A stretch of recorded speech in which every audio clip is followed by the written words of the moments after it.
आवडतं त्याचं ध्यान, जे आवडत नाही त्याचं ध्यान. त्याच्यात कारण ते अडकून पडतं. कारण अडकणं आहे ध्यान म्हणजे.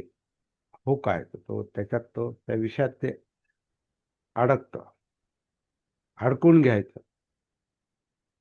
आणि मग असे मनाचे अनेक ऐच्छिक विषय असतात, आवडीचे असतात, काही अनैच्छिक म्हणजे आवडत नाहीत, असे विषय असतात. त्याच्यातही माणूस अडकतो.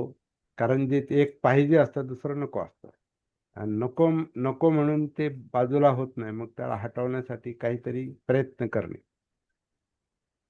त्याचा अवेअर करणे, त्याचा द्वेष करणे.